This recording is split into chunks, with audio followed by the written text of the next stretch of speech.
Much. Hello, बैठ जाइए, धन्यवाद। नमस्कार। जो जिंदा है उनको कौन कौन? यस। सबसे पहले तो आप सबका बहुत बहुत धन्यवाद इतना पेशेंस दिखाने के लिए। हेलो, कई लौट के भी आ रहे हैं, बोले चलो 2 मिनट बाद ही जाएंगे। आपके प्यार के लिए बहुत बहुत शुक्रिया। कोई भी बात शुरू करूं, सबसे पहले तो मैं अपने ग्रेट महागुरु जी का तहे दिल से शुक्रगुजार हूं। आज के प्रोग्राम में 4 चांद लगाने के लिए महागुरु जी आपने अपना अनमोल बेशकीमती समय दिया। मैं पूरी टीम की तरफ से आपका कोटि कोटि धन्यवाद करता हूं। महागुरु जी के लिए जोरदार तालियां होनी चाहिए, दमदार वाली, जोरदार।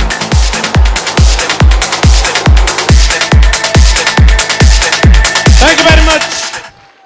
और आज के हीरो जिनकी वजह से आज ये हॉल बुक हुआ, जिस दिन का इंतजार हर एक व्यक्ति को होता है, जो सेफ शॉप के अंदर कदम रखता है, उसके आंखों में एक ही सपना चलता है, एक दिन मुझे डायमंड बन के दिखाना है। यस या नो? और आज वो सपना साकार करके दिखाया। मिस्टर विजय सोलंकी साहब के लिए जोरदार तालियां होनी चाहिए, दमदार। ग्रेट, बहुत बहुत बधाई सर आपको, पूरी सेफ शॉप कंपनी की तरफ से, सिस्टम की ओर से, ग्रेट मेंटरशिप की तरफ से बहुत बहुत बधाई। साथियों, ज्यादा कुछ नहीं है बताने के लिए। ग्रेट महागुरु जी आए और महागुरु जी ने इतनी सारी बातें अपने बारे में बताई और हम लोगों को सफलता का मार्ग भी बता दिया। और समझदार व्यक्ति के लिए सारा काफी है। यस या नो? और हम सिर्फ समझदारों के साथ ही डील करते हैं, ढक्कन बंद है उसके साथ डील भी नहीं करते। और जो समझदार हैं वही इस हॉल के अंदर बैठे हैं। यस या नो? मुझे 17 साल हो गए दोस्तों इस बिजनेस को करते हुए। और जब बिजनेस में आया था तब एक स्टूडेंट था। इस बिजनेस में आने के बाद लोग ये भी बोलते थे तू अभी बच्चा है। तो अब ऐसी कोई गोली बनी नहीं थी कि मैं खाते तुरंत एकदम बड़ा हो जाता। यहीं रह के काम किया दोस्तों, और 17 साल काम करके ग्रेट महागुरु जी लोगों के आशीर्वाद से आज इस कंपनी के अंदर मैं भी यूनिवर्सल क्राउन एम्बेसडर बन गया। ज्यादा बातें नहीं करूंगा, बस एक मुद्दे की बात करूंगा। जानना चाहते हैं? सारे नहीं जानना चाहते, जिन्होंने मुंह में पान नहीं खाया वो बोले। जानना चाहते हैं? एक बात, चाहे यहां चाहे वहां जाओ जहां, लेकिन इसको ध्यान रखना। जानना चाहते हैं? हमारे बिजनेस में डायमंड बनने के लिए 3 चीजें बताई जाती हैं 100% सक्सेस के लिए। बताओ कौन कौन सी हैं? 90% एक्साइटमेंट और 8% टेक्निक और 2% फाइन ट्यूनिंग। यस या नो? सबसे ज्यादा रखा है वो किस चीज को रखा है? किसको रखा है? एक्साइटमेंट को रखा है। कितने लोग अपने आप को युवा मानते हैं? युवा, जवान मानते हैं? तो वो दिखने भी चाहिए भाई। असली में सही मायने में एक्साइटमेंट का मतलब क्या? काम तो कर रहे रहते हैं, लेकिन काम कर रहे हैं रो रो के कर रहे हैं। मैं अगर आज इस कंपनी में आया, यहीं आपके बीच में, यहीं से मैं काम करने की शुरुआत करी। यहीं अवध बैंक्वेट हॉल में मैंने प्लान देखा था। इसी सूर सदन के चक्कर काट काट करके हमने काम किया। इसी आगरा में न जाने कितनी बार जेब खाली रह करके यहां से भगवान टॉकीज तक पैदल, भगवान टॉकीज से वाटर वर्क्स तक पैदल, वाटर वर्क्स से फिर रामबाग तक पैदल, और रामबाग से टेढ़ी बगिया तक भी पैदल गया। ये भी इतिहास है।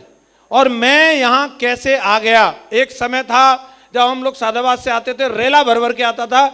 और आज जब डायमंड बनने की, या double diamond, triple diamond, Venus, mercury, crown, ambassador और उसके आगे के लेवल की बात आई, तो मेरा ही नंबर क्यों आया? जानना चाह रहे हैं? दिल से बता रहा हूं यहां से।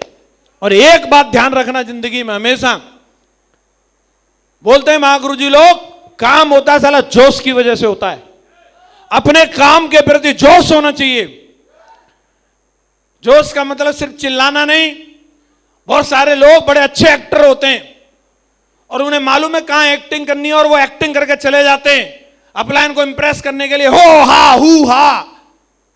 एक्साइटमेंट का मतलब सिर्फ तेज ताली बजाना नहीं। एक्साइटमेंट का मतलब कोई भी काम करो उस काम को करते हुए आपके अंदर एक आनंद होना चाहिए, खुशी होनी चाहिए। हेलो, आनंद के साथ अगर काम करोगे आपको 90% सफलता मिल जाएगी। सिर्फ एक वजह से, उस काम में आनंद आ जाना चाहिए। क्या आ जाना चाहिए? क्या आ जाना चाहिए? मैं इससे पहले जो कर रहा था, पढ़ रहा था, पढ़ा तो ढंग से पढ़ाई नहीं करी। मम्मी पापा ने बोल दिया ढंग से पढ़ोगे नहीं तो नौकरी लगेगी नहीं, तो फिर और काम धंधे करने पड़ेंगे। और मुझे पढ़ाई में नहीं आया, क्या नहीं आया, तो उन्होंने लगा दिया फिर मुझे खेती में, बोला इसमें आ जा। जब पढ़ेंगे नहीं तो क्या करेंगे? तो कोई बहुत बड़े बिजनेसमैन टाटा बिरला की औलाद तो थे नहीं जो कोई जाकर के कोई फैक्ट्री पकड़ लेते, अपनी चला रहे होते, कोई कारखाना हाथ में धराती और फावड़ा नवाओ भैंस। हेलो, और वो करते हुए भी नहीं आया मुझे। क्या कईयों को आ रहा हो, वो लग रहे होंगे, मैं किसी के ऊपर टिप्पणी नहीं कर रहा, लेकिन मुझे भैंस नवाने में, मुझे खेत में काम करने में नहीं आया। तो मैंने बोल दिया इसमें नहीं आ रहा। क्या? जिन जिन को जुबान दिया बोलो, नहीं तो भगवान शक्ति छीन लेगा तुम्हारी, ध्यान रखना। क्या नहीं आया? क्या नहीं आया? पिताजी बोले ठीक है दुकान खोल ले। मुझे लगता था ये बढ़िया काम है, पंखा की हवा में बैठो मस्त पैसा गिनते रहते हैं दुकानदार लोग, क्या करते हैं? कुछ नहीं, ये सही है। लेकिन बाद में पता चला कि दुकान का मतलब ये सीधी, मुझे बाजार के अंदर जाकर के दुकान नहीं खुलवाने वाले थे, गांव में दुकान खुलवाई 15-20 हजार रुपए लगा के। और ये मेरी सिगरेट के जैसी टांग और वो साइकिल खींचना, बड़े बड़े थैला टांग के, और पीछे तमाम वजन। मैं पूरी ताकत से खड़ा हो जाता था, साले वो चलती नहीं थी। और कभी कभी सामने की हवा, साइकिल वाले लोग समझ रहे होंगे मेरे दर्द को। हेलो, तो दुकान चला चला के भी नहीं आया। क्या? पिताजी ने डेयरी खुलवा दी, बोले ये हमारा पुराना काम है, 30 साल हमने यही किया है। दूध का काम शुरू, सुबह 5 बजे लगना और रात के 12 बजे तक साले लगे रहना, ये और बढ़िया है। और उसको भी किया, लेकिन उसमें भी नहीं आया। क्या? और मुझे आ गया। क्या आ गया? जे काम सही है यार। हेलो, और दोस्तों जब मैं यहां पे काम किया, जेपी पैलेस होटल में जाने का मौका मिला। मेरी ज्वाइनिंग सितंबर में हुई, अक्टूबर में हम लोग ग्वालियर गए और जनवरी में मैं जेपी पैलेस होटल में गया, जो आगरा का सबसे बड़ा होटल, और जन्म कर्म में पहली बार गए। हेलो, होटल देख के आ गया, डांस देख के आ गया, वहां का खाना खा के आ गया। अरे बोल तो दो। फिर गया मैं दिशा ट्रेनिंग में जून के महीने में नागपुर, मेरे नाम से कमरा बुक। हेलो, और वो बेड और वो रूम और वहां का fun and food park place देख करके मुझे आ गया। क्या आ गया? शुरू के 1 साल काम करने के बाद मुझे समझ में आ गया, चाहे कुछ भी हो जाए, मुझे मेरे आनंद की जगह मिल गई है और मुझे काम यही करना है। मुश्किलें आई, लोगों को लगता होगा वो मुश्किलें हैं, चेक बना ना बना, किसी ने हां बोला, किसी ने ना बोला, किसी ने ऐसे से वीर बहादुर मिले स्टाम्प पे लिख के दे दिया, तमाम तरह के वाक्य होते रहे। कभी जेब खाली थी, कभी भरी थी, लेकिन मुझे अपने काम में आनंद आ रहा था, मुझे लिस्ट बनाने में आनंद आ रहा था, मुझे प्लान दिखाने में आनंद आ रहा था, मुझे फॉलोअप करने में भी आनंद आ रहा था। आज तक सेफ शॉप को करने के लिए मेरी काउंसलिंग करने की जरूरत नहीं पड़ी दोस्तों कि ये क्यों करना है। आज तक मेरे घर वालों को सेफ शॉप की खातिर मुझे जगाने की जरूरत नहीं पड़ी, बेटा उठ जा तुझे मीटिंग में जाना है, आज तक। और आप अपने जीवन में सफल और कामयाब होना चाहते हैं तो मैं एक ही चीज बता रहा हूं, या तो जो करते हो उसमें आनंद लेना शुरू कर दो, और नहीं तो जिसमें आनंद आता है वो काम ढूंढ लो।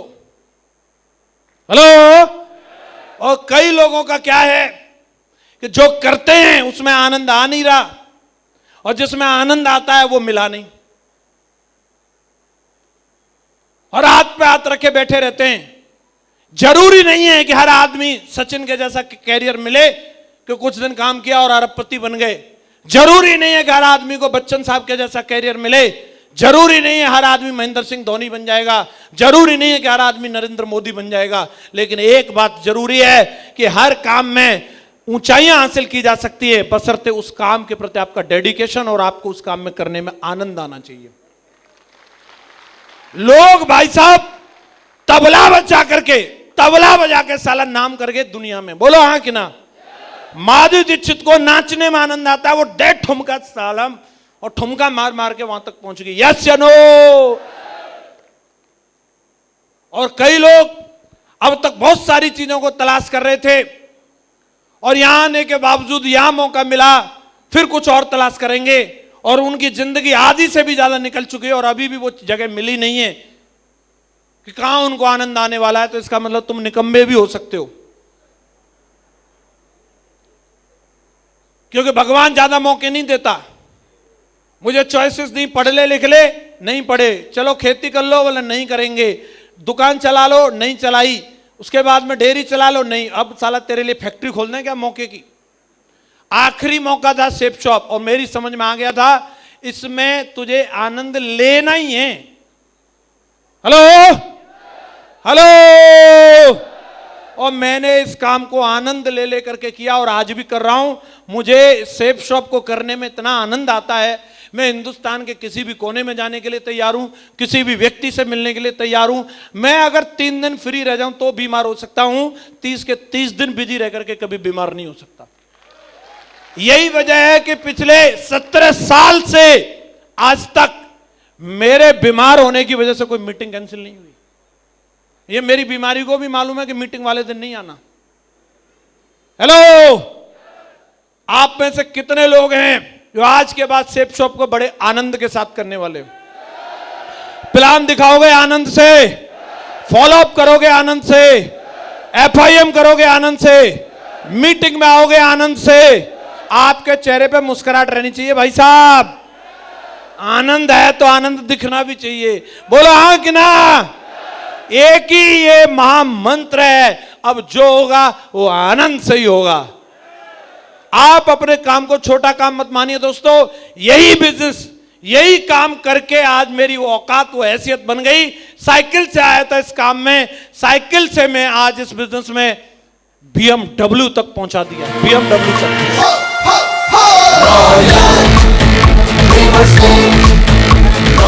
इसी काम को आनंद के साथ करने से एक समय यह था कि गांव में एक दीवार पे प्लास्टर कराने की औकात नहीं थी, लेकिन आज आप बात करें, मथुरा के अंदर कोठी ठुकी हुई है और अभी नोएडा के अंदर 3 करोड़ रुपए का फ्लैट लिया। जिंदगी में जो चीजें कभी सोची नहीं थी। मेरी शादी सन 2007 में हुई थी, मैडम को मैं 100 रुपए का गिफ्ट नहीं दे पाया था, लेकिन आज सेफ शॉप की बदौलत मैडम को हिंदुस्तान के, तो आप किसी भी जगह की बात छोड़ो, लेकिन हिंदुस्तान के बाहर लंदन पेरिस सब घुमा दिया और अभी फिर लेकर के जा रहा हूं मालदीव उसको। आप में कितने लोग चाहते हैं कि हम भी अपने परिवार को ऐसी जिंदगी दें? तो आनंद के साथ सेफ शॉप को कर लो, बस आपको ये सफलता मिलने वाली है। खड़े हो जाओ फिर अपनी जगह पे। कौन कौन बोलता है हर हाल में, हर काल में मैं करके दिखाऊंगा और इस बिजनेस के अंदर डायमंड बन के दिखाऊंगा। जो आज मैंने विजय साहब को देखा है अपनी आंखों से सम्मानित होते हुए, मैं तब तक रुकने वाला नहीं हूं जब तक मेरा परिवार इस मंच पे इस तरीके से सम्मान नहीं ले लेता। वही खड़ा होना, उसी की मैं जोरदार आवाज सुनना चाहता हूं जो एक दिन अपनी फैमिली को यहां लेकर के आने वाला है। तैयार है? मुट्ठी बंद करो फिर। रेडी है? तो मेरी आवाज में आवाज मिला करके बोलेंगे, I have diamond, I have diamond, I have diamond. Thank you very much. Wish you all the best and go Diamond!